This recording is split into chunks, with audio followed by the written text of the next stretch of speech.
اعوذ باللہ من الشیطان الرجیم بسم اللہ الرحمن الرحیم۔ مولا کائنات حضرت امیر المومنین علی بن ابی طالب علیہ السلام کے مجموعہ کلام نہج البلاغہ کے پہلے باب کے خطبہ نمبر 208 کا دوسرا حصہ۔ پہلے حصے میں مولا علیہ السلام نے راویان احادیث پیغمبر صلی اللہ علیہ وآلہ وسلم کی 4 اقسام جو ہیں وہ بتائیں اور ان میں سے 2 بیان ہوئیں۔ اب دوسرے حصے میں باقی 2 بیان کی جا رہی ہیں۔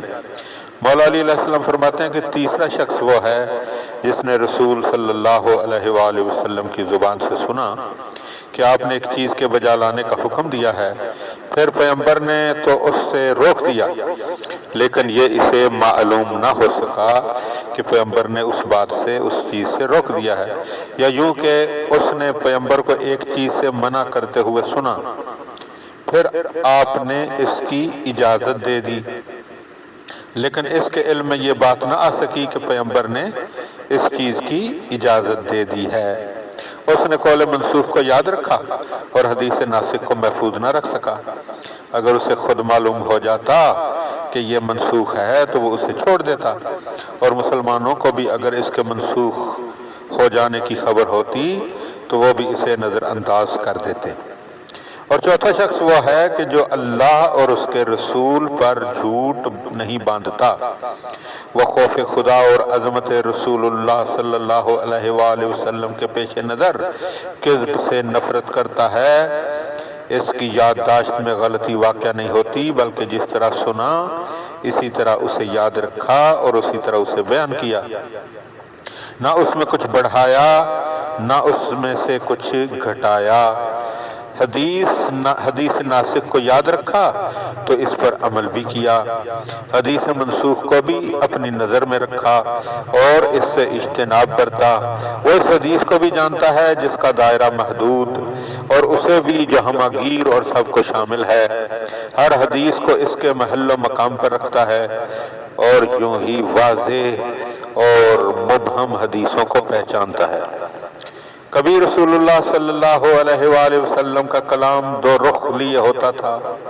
کچھ کلام وہ جو کسی وقت یا افراد سے مخصوص ہوتا تھا، اور کچھ وہ جو تمام اوقات اور تمام افراد کو شامل ہوتا تھا، اور ایسے افراد بھی سن لیا کرتے تھے کہ جو سمجھ ہی نہ سکتے تھے کہ اللہ نے اس سے کیا مراد لیا ہے، اور پیغمبر صلی اللہ علیہ وآلہ وسلم کا اس سے مقصد کیا ہے، تو یہ سننے والے اسے سن تو لیتے تھے اور کچھ اس کا مفہوم بھی قرار دے لیتے تھے، مگر اس کے حقیقی معانی اور مقصد اور وجہ سے نا واقف ہوتے تھے۔ اور نہ اصحاب پیغمبر میں سب ایسے تھے کہ جنہیں آپ سے سوال کرنے کی ہمت ہو، بلکہ وہ تو یہ چاہا کرتے تھے کہ کوئی صحرائی بدو یا پردیسی آ جائے اور وہ کچھ پوچھے تو یہ بھی سن لیں،